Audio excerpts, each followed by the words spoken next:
The most damning thing he ever said wasn't a threat. Dear, it was a phrase uttered with the soft, calculated cruelty of a man who thought he had already won. Mother, you simply don't need this much house for a memory. I never thought I'd spend a Thanksgiving evening, the one night dedicated to gratitude and family, sitting in a police station waiting room. My silk blouse ruined by cold, spilled tea, signing papers that would fracture my only child's future. But there I was, my hand steady on the pen, completing the necessary forms, while my lawyer, Mrs. Davies, looked on with a grim nod. The note I'd sent her earlier, simple and final, flashed in my mind. The heirloom is broken. Proceed. Let me back up. My name is Alara Vance. I'm 75 years old, and 4 years ago I retired from teaching art history at the local university. My husband, Arthur, a brilliant, quiet man who could fix anything, passed away 6 years ago.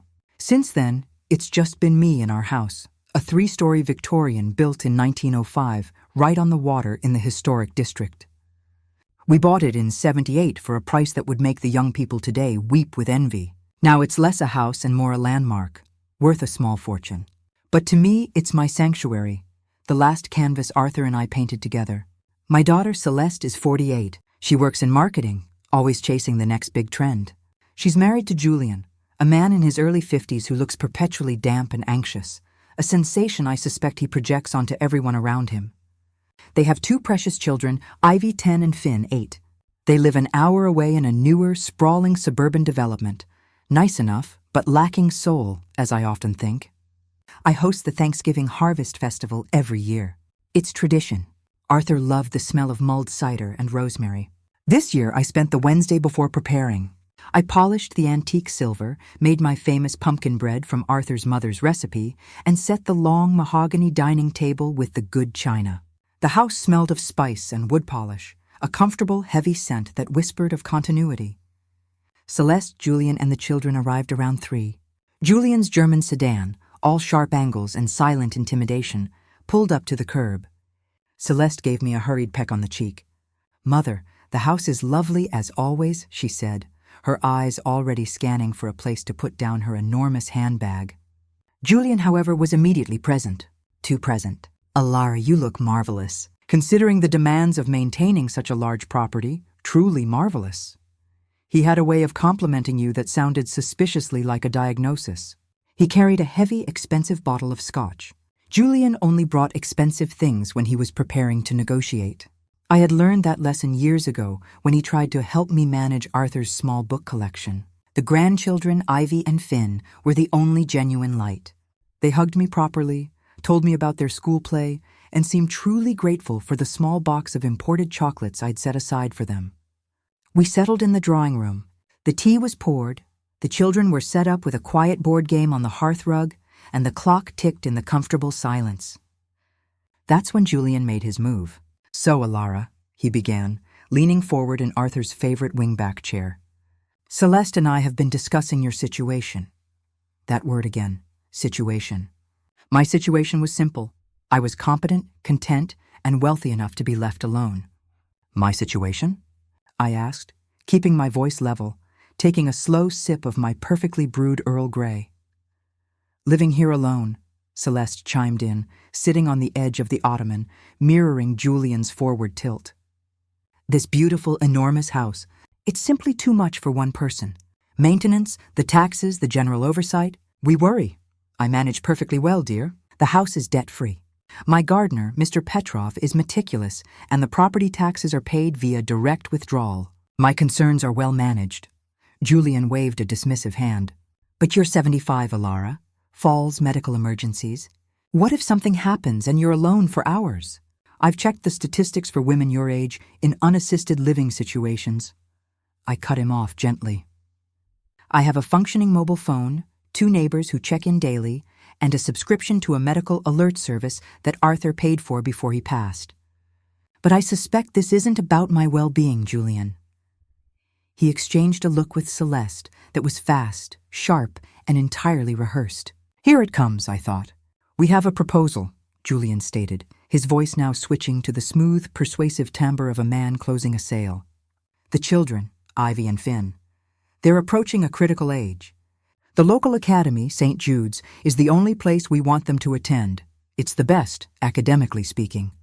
It's only 10 minutes from here. We were thinking. You have those 2 empty bedrooms on the 2nd floor, the ones Arthur used for his study. What if the children moved in? They'd be close to school. And honestly, Mother, the simple presence of young life would be a tonic for you. They'd be here to help, to check in. It would be a perfect family solution.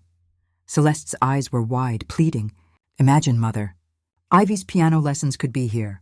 Finn's little train set. You wouldn't be alone anymore. We'd be a proper family unit again. They weren't asking for rent.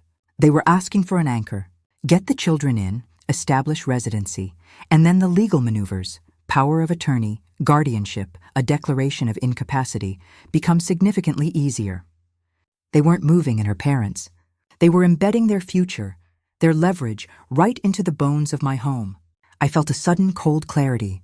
The kitchen timer for the pecan pie went off, its cheerful ding an interruption from God himself. Let me check on dinner, I said, standing up.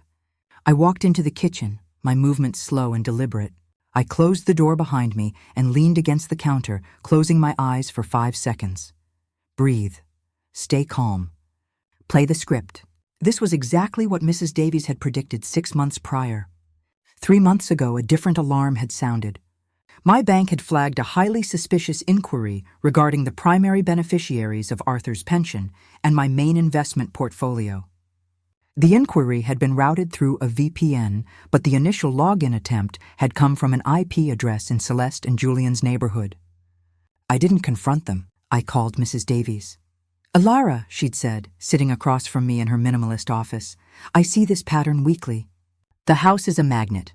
The adult child begins testing the waters.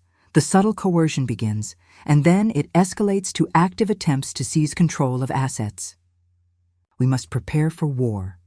Over the past months, we had executed a 4-point defensive strategy. 1. Cognitive assessment. I submitted to a thorough geriatric assessment.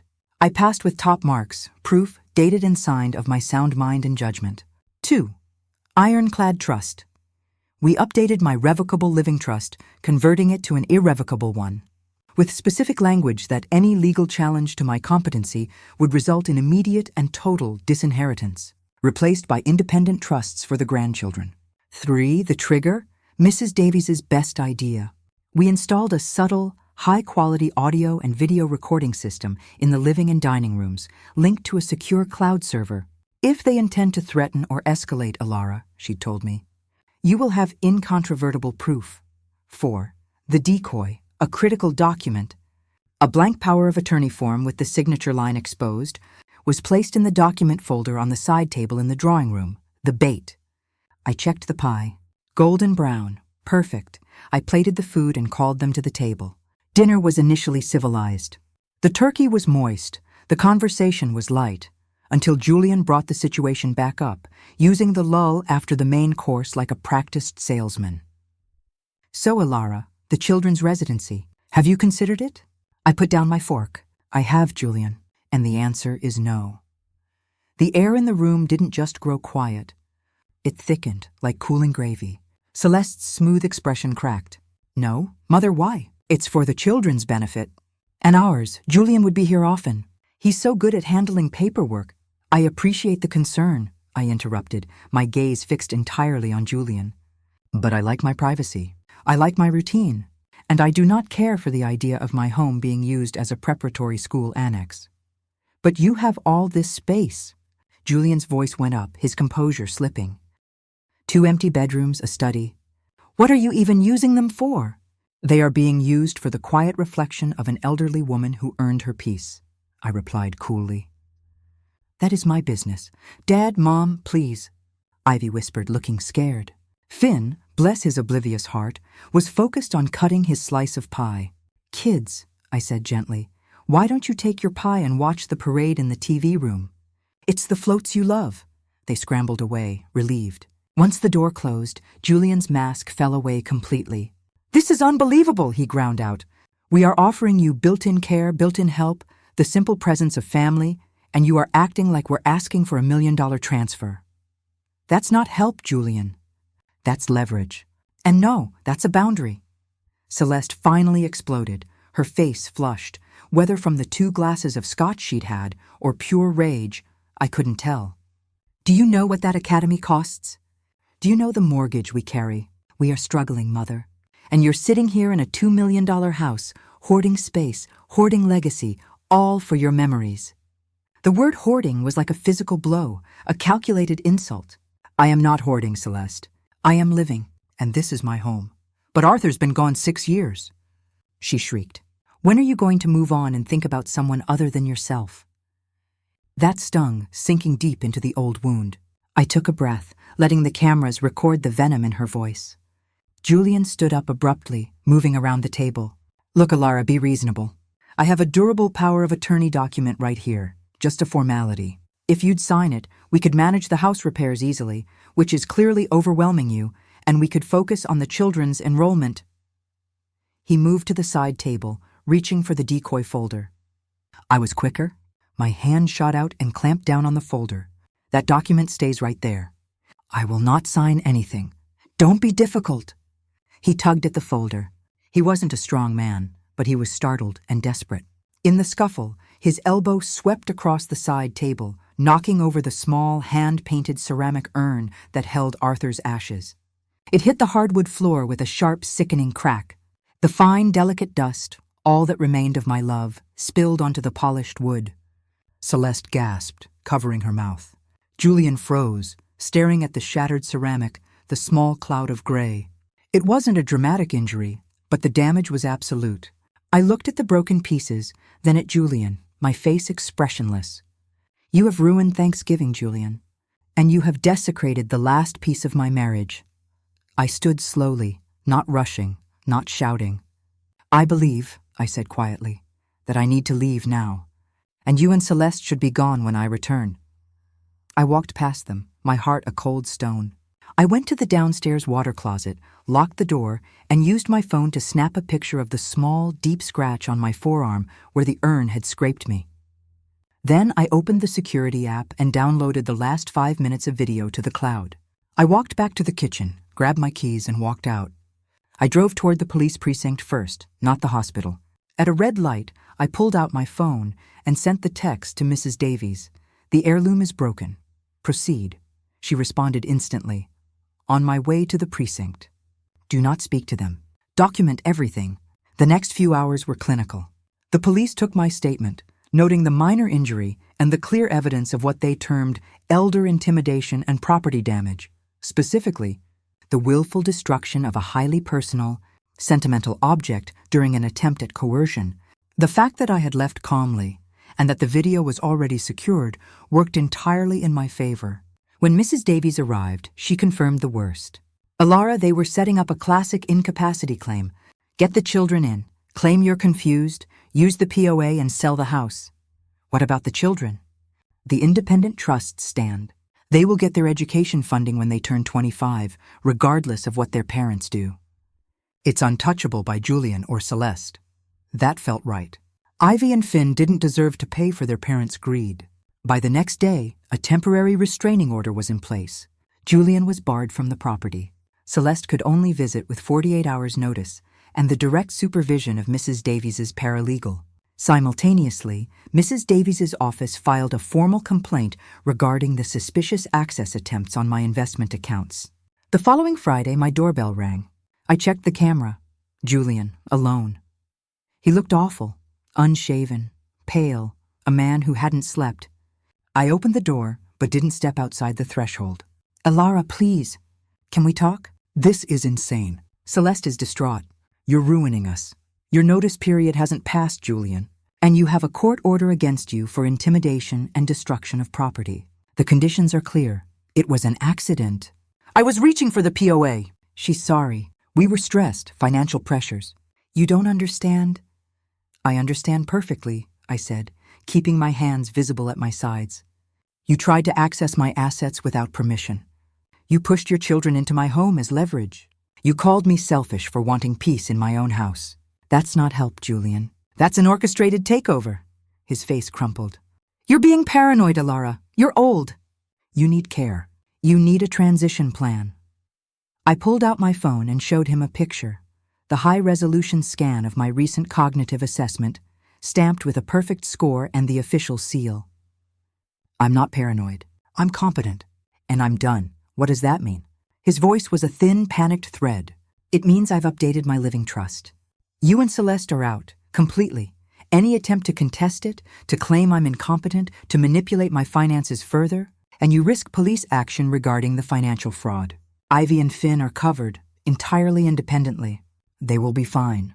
You and Celeste need to figure out your own lives. He stood there, mouth agape. Her parents lost their deposit on a private tutoring program because of this. We were counting on the house to fund the children's education. And there it was, the truth. Not her parents, not the children's well-being. Their counting, their entitlement. Get off my property, Julian. 48 hours notice in writing through Mrs. Davies's office. That is the condition. Follow it, or I will call the police. I closed the door, the heavy brass latch clicking with satisfying finality. Through the side light, I watched him stand on the porch for a minute, defeated, before he finally walked to his car and drove away. That was 6 months ago. Julian and Celeste had to sell their suburban house, which was painful to watch, but a consequence of their choices. They sent me several letters, long pleading things about misunderstanding and stress. I didn't respond to any of them. I remembered the spilled ashes, the calculating look in Julian's eye, and the word memory used as a tool of dismissal. Before I tell you what happened next, I want you to stay with me. Subscribe if you haven't already, and let me know in the comments where you're watching from. It warms this old heart to know where my words travel. Last week I booked a trip. 3 months in Florence, Italy, living exactly the kind of life Arthur and I had always planned to lead once we were old. I'm going alone, and I'm perfectly content. The house is peaceful now, not lonely. I've started a new life drawing class at the community center, and I recently acquired a beautiful small marble sculpture. A modern piece, not the heavy traditional things Arthur preferred. It's light, and it moves with the light, a symbol of freedom. Ivy, my sweet granddaughter, sent me a card last month. It appeared in my mailbox, no return address, just her careful, slightly uneven handwriting.